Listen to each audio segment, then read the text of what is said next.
ലഹരി ഉൽപ്പന്നങ്ങൾ വിൽപ്പന നടത്തിയത് ചോദ്യം ചെയ്തതിന് കെട്ടിട ഉടമയ്ക്ക് മർദ്ദനമേറ്റു. വിൽപ്പന നടത്തിയ വ്യാപാരിയുടെ സുഹൃത്താണ് തന്റെ വ്യാപാര സ്ഥാപനത്തിൽ കയറി മർദ്ദിച്ചതെന്ന് വണ്ടിപ്പെരിയാർ മഞ്ചുമലയിൽ താമസിക്കുന്ന വിശ്വനാഥൻ. സംഭവത്തിൽ പോലീസ് കേസെടുത്തെങ്കിലും പ്രതിയെ സ്റ്റേഷൻ ജാമ്യത്തിൽ വിട്ടയച്ചു.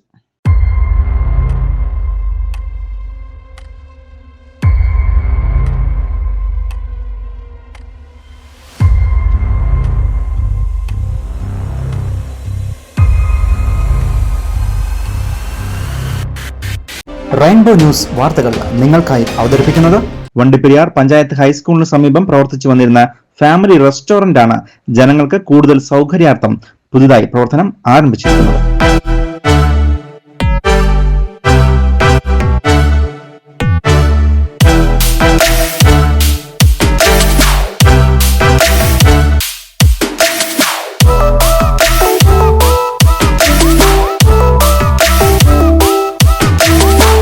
കഴിഞ്ഞ ദിവസമാണ് കേസിനാസ്പദമായ സംഭവം ഉണ്ടാകുന്നത്. വണ്ടിപ്പെരിയാർ മഞ്ചുമല ദേവീക്ഷേത്രത്തിന് സമീപത്തായി കാർത്തികയില്ലം എന്ന സ്വകാര്യ ലോഡ്ജ് നടത്തിവരുന്ന വ്യക്തിയാണ് വിശ്വനാഥൻ.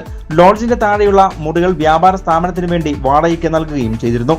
അങ്ങനെ കഴിഞ്ഞ ദിവസം ഇവിടെ പ്രവർത്തിക്കുന്ന വ്യാപാര സ്ഥാപനത്തിൽ നിന്നും പാൻ മസാല പോലുള്ള ലഹരി ഉൽപ്പന്നങ്ങൾ വിൽക്കുന്നത് ശ്രദ്ധയിൽപ്പെടുകയും ഇത് ഇവിടെ വിൽക്കാൻ കഴിയില്ല എന്ന കടയുടെ നടത്തിപ്പുകാരനോട് പറയുകയും ചെയ്തു.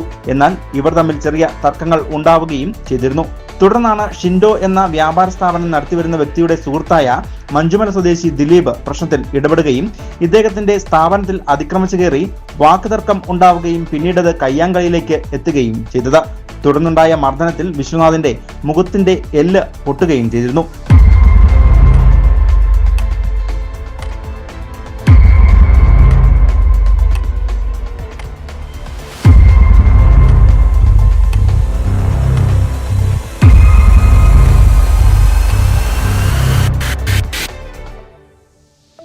കെട്ടിടത്തിലെ ഒരാൾ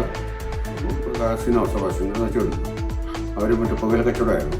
നേരിട്ട് കണ്ടു. 2 പ്രാവശ്യം 3 പ്രാവശ്യം വാണിംഗ് കൊടുത്തു. അത് അനുസരിച്ചില്ല. അന്ന് ഞാൻ നേരിട്ട് കണ്ടു. അപ്പോഴാണ് മാറാൻ പറഞ്ഞു. നീ മാറാൻ പറ്റില്ല പറഞ്ഞു. ഞാൻ മാറിയ പറ്റത്തിൻ്റെ അപ്പം പറ്റുന്നു. ഞാനിത് പറ്റുന്നു തെരുവ് വെച്ച് ഞാൻ ഇങ്ങോട്ട് വന്നു. അത് കഴിഞ്ഞാൽ ഇവൻ വന്നിട്ട് എൻ്റെ കൂട്ടുകാരൻ്റെ കടയിൽ നീ ഉണ്ടാക്കാൻ വേണ്ടാന്ന് പറഞ്ഞു. തെരുവ് വെച്ച് വന്നത് ഞാൻ ഇറങ്ങി പിക്ക് വെച്ചു. എന്നെ എടുക്കില്ല കാരണം പറഞ്ഞാൽ ഞാൻ തെരുവ് വിളിക്കണം. ഇതിൻ്റെ പണി നോക്കണം. ഞാൻ മേടിക്കുന്നത് ആ തെരുവടിച്ച് മുറുക്കിയേറ്റാണ് തല്ലിയതും. അവൻ്റെ കൈ കത്തി ഉണ്ടായിരുന്നു. കത്തിയോണ്ട് നോക്കട്ടെ. കത്തി അപ്പോൾ അതുകൊണ്ടായിരുന്നു. തിരിച്ച് ഞാൻ വന്നപ്പോൾ ഗേറ്റ് അടച്ചപ്പോൾ അതിനെ അടിച്ചിട്ടടിച്ചു. തലയ്ക്കും പൊട്ടിച്ച് എല്ലാം പൊട്ടി തന്നു. എല്ലാം തന്നു. പോലീസ് ആരെയും പതുക്കെ അന്വേഷണം കോംപ്രമൈസ് പോകാൻ പറഞ്ഞു. ഞാൻ അവർ പോലീസാണ്. ഞാൻ അനുഭവം കോംപ്രമൈസ് നിൽക്കാൻ. പിന്നെ ഞാൻ മെഡിക്കൽ കോളേജ് വരെ കുട്ടനും വെച്ചുകൊണ്ടിരിക്കും. പറ്റികൾ പിന്നെ ഇതിലായി ഞാൻ മെഡിക്കൽ കോളേജ് വന്നപ്പോൾ തന്നെ 4-5 മണിയായി. 11 മണി വരെ 10 വരെ പോലീസ് നിർത്തിയിട്ട് അവസാനം എന്നെ പറഞ്ഞു വിട്ടു. പിന്നെ ഞാൻ വീട്ടിൽ വാന്ന് പറഞ്ഞ് എന്നെ ഒപ്പിടിപ്പിച്ചിട്ട് അവസാനം മറ്റേ മൊഴിപ്പറപ്പ് കൊടുത്തപ്പോൾ തന്നില്ല. എന്നിട്ട് അവസാനം എനിക്ക് ഒപ്പിട്ടാ പറഞ്ഞ് 10:10 ഒപ്പിട്ട് പറഞ്ഞു മൊഴിപ്പറപ്പ് തന്നില്ല. എപ്പോഴും വെച്ച് തന്നില്ല. അതിന് ജാമ്യം കൊടുത്ത് കൊടുത്ത ഞാനൊരു പട്ടയക്കാരല്ലേ. അവർക്ക് എന്ത് ചെയ്യാമല്ലോ. പട്ടയക്കാരെ ഉപദ്രവിക്കാൻ ഏത് ഭരണം പ്രശ്നമില്ല. തുടർന്നുണ്ടായ മർദ്ദനത്തിൽ വിശ്വനാഥന്റെ മുഖത്ത് എല്ലിന് പൊട്ടലുണ്ടാവുകയും ചതവ് ഏർപ്പെടുകയും ചെയ്തിരുന്നു. കോട്ടയം മെഡിക്കൽ കോളേജിൽ ചികിത്സയിലായിരുന്നു. സംഭവത്തിൽ വണ്ടിപ്പെരിയാർ പോലീസ് അന്വേഷണം ആരംഭിച്ചെങ്കിലും CCTV അടക്കം പരിശോധിച്ചതിൽ യാദൃശ്ചികമായി നടന്ന വാക്കുതർക്കത്തിൽ ഉണ്ടായ മർദ്ദനമാണ്. അതുകൊണ്ട് തന്നെ സ്റ്റേഷൻ ജാമ്യത്തിൽ പ്രതിയെ വിട്ടയക്കാം എന്നുള്ളതാണ് പോലീസ് പറഞ്ഞത്. എന്നാൽ ലഹരി ഉൽപ്പന്നങ്ങൾ വിൽക്കുന്നത് ചോദ്യം ചെയ്തതിന് മർദ്ദിച്ചതിൽ നീതി ലഭിക്കാത്തതുകൊണ്ട് തന്നെ ഇടുക്കി SP-ക്കും അതോടൊപ്പം തന്നെ ആഭ്യന്തര വകുപ്പ് മന്ത്രി രമേശ് ചെന്നിത്തലയ്ക്കും പരാതി നൽകാൻ ഒരുങ്ങുകയാണ് വിശ്വനാഥൻ. News bureau, Vandiperiyar.